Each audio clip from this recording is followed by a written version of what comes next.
사랑은 돕는 것이지만 모두를 위해 지혜롭게 돕는 것입니다. 안녕하세요. 오늘 우리는 조금은 민감하지만 누구나 한 번쯤은 마주하게 되는 주제에 대해 이야기해 보려 합니다. 바로 결혼한 자녀가 부모에게 재정적으로 의지할 때 부모는 어떻게 대처하는 것이 지혜로운가? 라는 질문입니다. 첫째, 부모의 마음은 언제나 자식에게로. 부모는 자녀가 어렵다고 하면 본능적으로 지갑부터 열게 됩니다. 특히나 자녀가 결혼을 하고 손주까지 생긴 경우엔 더욱 그렇죠. 지금만 도와주면 괜찮을 거야. 내가 여유가 있을 때 해줘야지 누가 해주겠어. 그 마음 너무나도 이해됩니다. 그러나 우리는 꼭 기억해야 합니다. 도움이 사랑이 되기도 하지만 때로는 의존이 되기도 한다는 것을요. 두 번째, 먼저 부모 자신의 재정 상황을 직시하라. 재정적 도움을 주기 전에 가장 먼저 해야 할 일은 나는 지금 여유가 있는가? 이 돈을 주고도 나의 노후가 흔들리지 않는가? 이 질문에 솔직하게 답해 보는 것입니다. 부모의 역할은 자녀에게 끝없는 은행이 되는 것이 아니라 끝까지 자신의 삶을 책임지는 본보기가 되는 것이기도 합니다. 내 노후가 불안정해지면 결국 또 다른 짐이 자녀에게 가기도 하니까요. 세 번째, 돕되 한계를 분명히 하자. 만약 돕기로 결심했다면 중요한 원칙이 하나 있습니다. 한계를 정하라. 금액의 한계, 기간의 한계, 그리고 무엇보다 이건 일회성이다라는 메시지를 분명히 해야 합니다. 반복적인 지원은 자녀에게 의지가 아닌 습관이 될 수 있습니다. 사랑은 무조건적인 것이지만 지혜로운 사랑은 방향을 잡아줍니다. 네 번째, 왜 자녀는 부모에게 의지하게 되는가? 자녀가 재정적으로 부모에게 의지하는 이유는 다양합니다. 갑작스런 실직, 창업 실패, 과도한 소비 습관, 배우자와의 갈등 등. 이 중 일시적인 위기는 어느 정도 도와줄 수 있지만 습관적, 구조적인 문제라면 도와주는 것이 아니라 문제를 고착화하는 일이 됩니다. 그럴 땐 돈을 주는 것보다 가계부를 함께 분석해보고 가정 경제를 다시 세우는 길을 찾도록 돕는 것이 훨씬 나은 사랑입니다. 다섯 번째, 부부는 반드시 의견을 나눠야 한다. 이 대목에서 중요한 포인트 하나, 바로 배우자와의 의견 일치입니다. 아내 몰래 아들이 돈을 빌리거나 남편 몰래 딸에게 지원을 하는 경우, 그 결과는 종종 부부간 신뢰에 금이 갑니다. 부부는 한 팀입니다. 자녀의 문제에 함께 판단하고 함께 결정하고 함께 책임질 수 있어야 합니다. 여섯 번째, 손주 때문에 흔들리지 마세요. 손주의 학원비, 병원비, 용돈. 우리 마음을 가장 쉽게 흔드는 것이 바로 손주입니다. 하지만 이 부분도 냉정해야 합니다. 손주의 문제는 자녀의 책임입니다. 조부모의 도움이 고마울 수는 있어도 의무가 되면 안 됩니다. 손주에게 줄 수 있는 최고의 선물은 자녀가 자립하는 모습을 보여주는 것입니다. 일곱 번째, 도와주는 대신 가르쳐주기. 금전적인 도움 대신 경제적 지혜를 나누는 방식도 있습니다. 가정 경제 계획을 함께 짜기, 전략 노하우 전수하기, 재테크 강좌 함께 듣기, 예산 세우는 법 알려주기. 이런 방식은 자녀가 스스로 일어설 수 있는 힘을 줍니다. 그리고 부모의 지혜는 시간이 지나도 자녀의 인생에 남습니다. 여덟 번째, 필요하면 전문가의 도움을 요청하세요.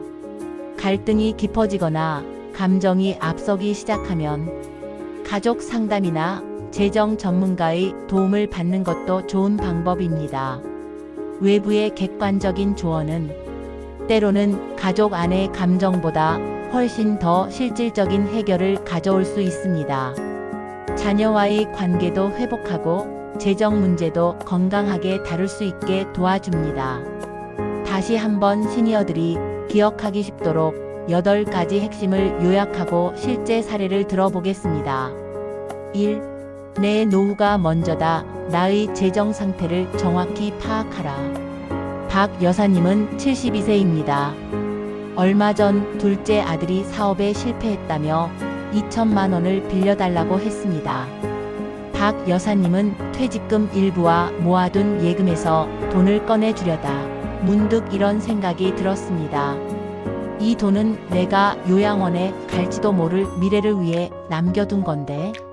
결국 박 여사님은 아들에게 도움은 주되 자신의 생활비는 건드리지 않는 선에서 가능한 범위만 전달했고, 아들은 부모가 아닌 은행에서 대출을 받아 상황을 정리했습니다.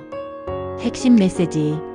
사랑도 도움도 내 삶이 무너지지 않는 선 안에서 해야 지속 가능합니다.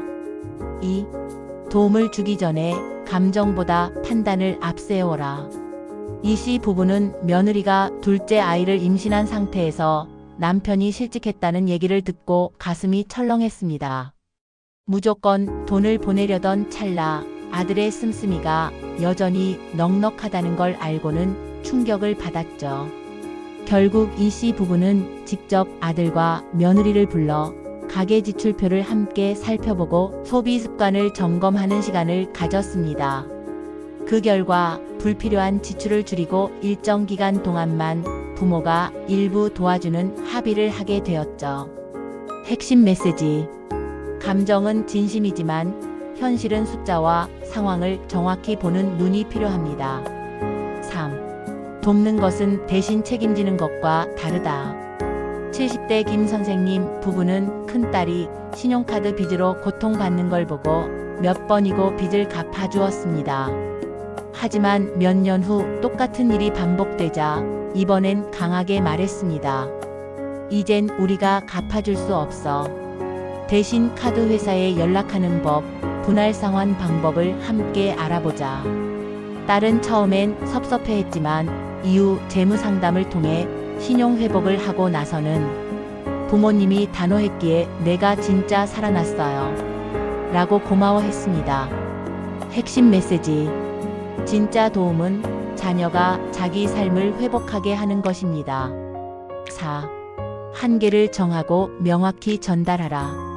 정 여사님은 딸 부부가 아이 학원비가 부족하다며 매달 50만 원씩 도와달라고 요청했을 때 3개월까지만 도와줄게. 그 사이 다른 방법을 찾아보렴 하고 확실히 선을 그었습니다. 딸은 서운해했지만 결국 학원 2곳을 줄이고 지역 프로그램으로 대체했습니다. 지금은 오히려 엄마가 안 흔들리셔서 내가 이겨냈어. 라고 말합니다.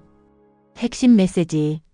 한번 도와주는 것보다 한계를 지켜주는 것이 자녀에게 더 큰 힘이 될 수 있습니다. 5. 부부가 함께 결정하라. 혼자 결정하지 마세요. 남편 몰래 아들에게 500만 원을 빌려준 윤 여사님.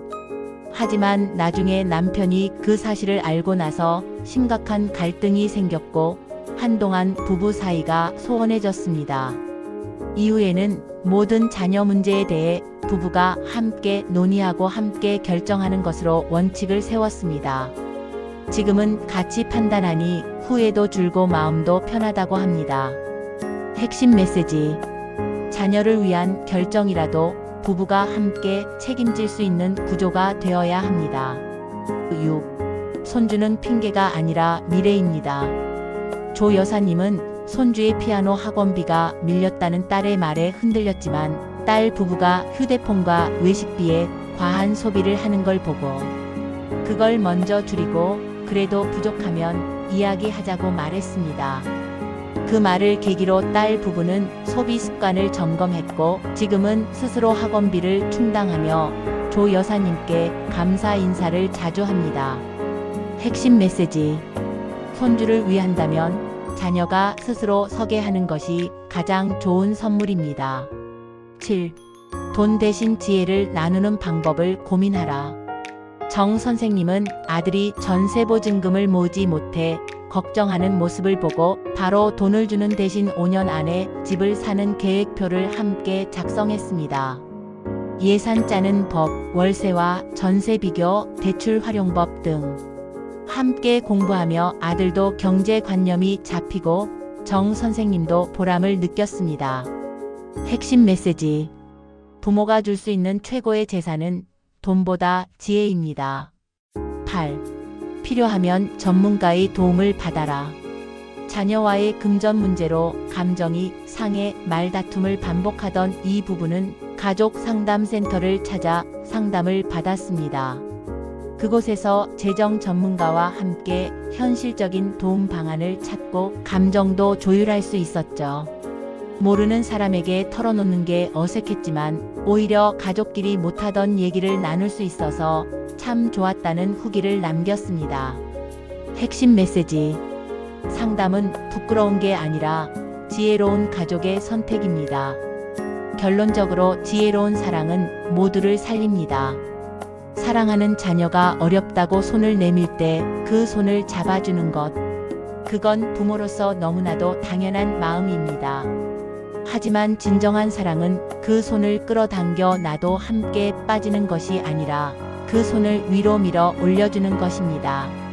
내 삶이 무너지지 않도록, 자녀의 자립을 막지 않도록 사랑하되 지혜롭게, 도와주되 단호하게, 내려놓되 외면하지 않는 것이 바로 시니어 세대의 위대한 역할입니다. 지금 이 순간에도 많은 부모님들이 자녀의 어려움 앞에 고민하고 계실지 모릅니다. 오늘의 이야기가 여러분의 선택에 작은 등불이 되었기를 바랍니다. 끝까지 들어주셔서 고맙습니다. 구독과 좋아요, 알림 설정 눌러주시면 저에게 큰 힘이 되겠습니다. 다음 시간에 또 뵐게요. 저는 유튜버 보루키프입니다. 유튜브 검색하시면 신박한 보루키프의 영상들이 여럿 있으니 많은 시청 바랍니다.